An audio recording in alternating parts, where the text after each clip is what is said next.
Okay, welcome back, everybody. We have just a brief awe interlude before the next panel session. And so Sydney's going to talk a little bit about the Awe Collective website, and then we have a surprise to share. So you go first.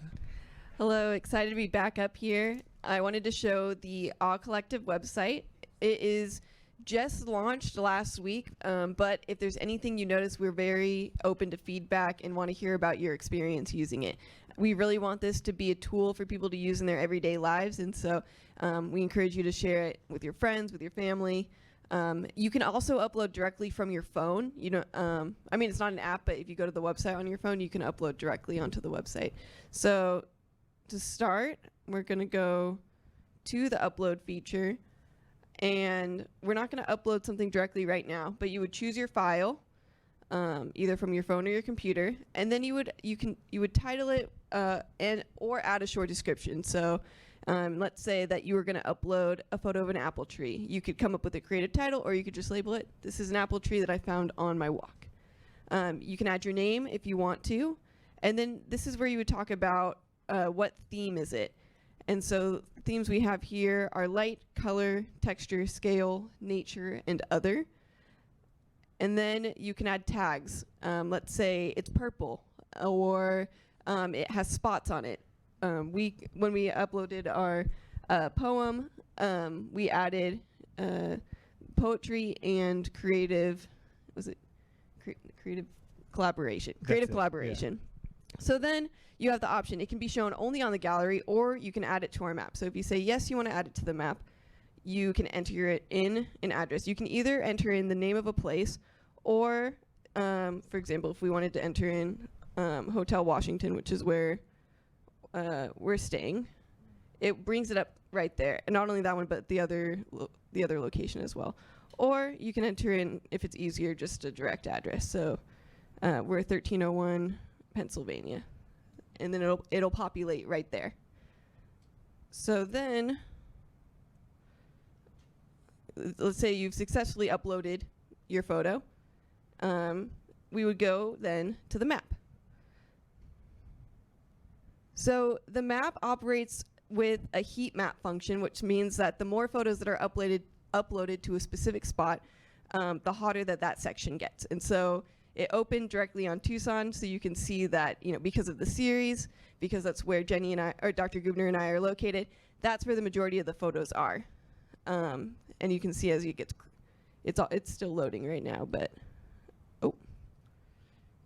So you can zoom in, and, oh, I need to zoom out a little bit. I zoomed in the wrong place.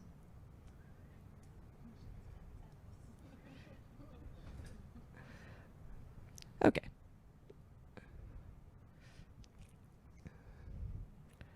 Well, I keep zooming in the wrong place, but you can see that you can.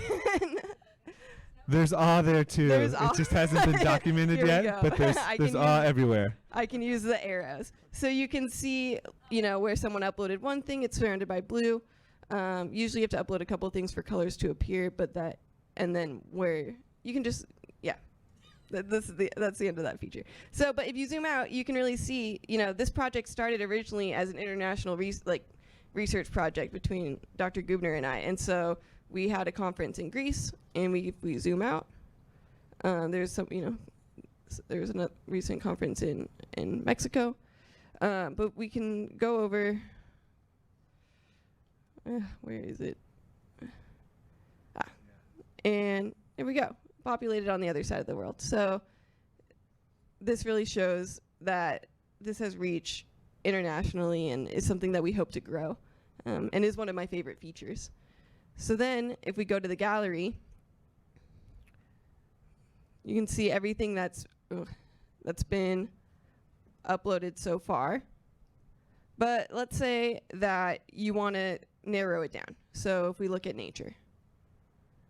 So this is going to show you all collections of nature. You can see there's some stuff in a museum. There's some photos that have been sent in, and it has a ton of range. And if we look at the sub-theme, we can narrow that down even more, looking at insects or animals. So if we look at, if we take animals, then that's going to pull all of the animals that have been uploaded. So you can see this gallery of starfish. You can see these turkeys that I found on Mount Lemon, or this snake from someone's backyard.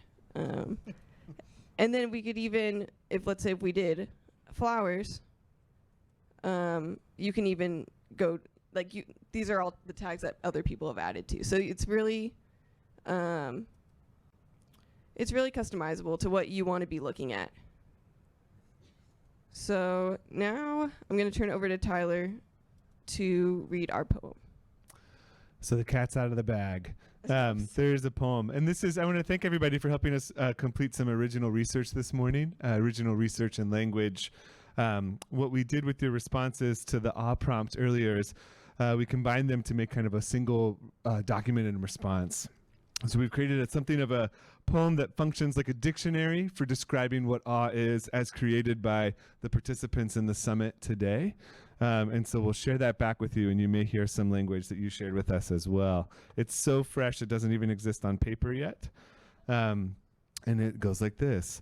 Awe is a cool breeze in the dark night, glow of the moon, which is like losing a sense of self, small, disembodied, floating. Where do I stop, and where does the vista begin?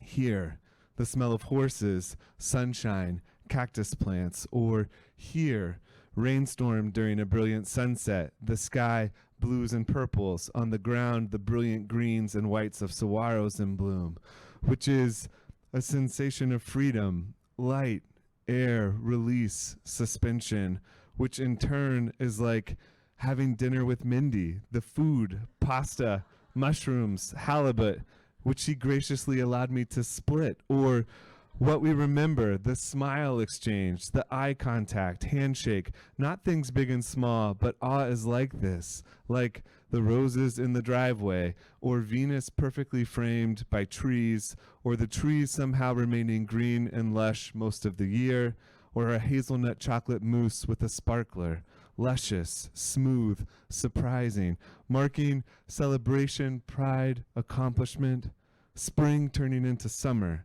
smell of earth, flowers, joy, happiness, hard work everywhere, even standing on the edge of the Grand Canyon just before heading down, stomach churning on canyon air, not unlike the baseballer who hits a first home run, as if he invented the home run in that moment, and the air the ball moved through, the crowd going bonkers, the purity of that joy, which can be similar to things happening all at once. When one is on a morning walk up a mountain, new sunrise, new cactus flower, and javelina, simultaneous. Amazing. But it happens at night too. Cool air on a face and the body as you walk along the river in the dark, or in a city, turning on V and 11th on the way here, skipping the crowded Rhode Island Avenue, the pleasure of so many dog walkers, dogs galore, or on a back porch. It had just rained, a deep desert smell, and a roadrunner walks up, eye contact for a few moments before moving on. Where our eyes go when we remember to look up, the unseen delights of the building facades glowing. Good work, everyone. Yeah. It's nice to define that together today. I'm glad we solved out what awe is. So thanks, everybody.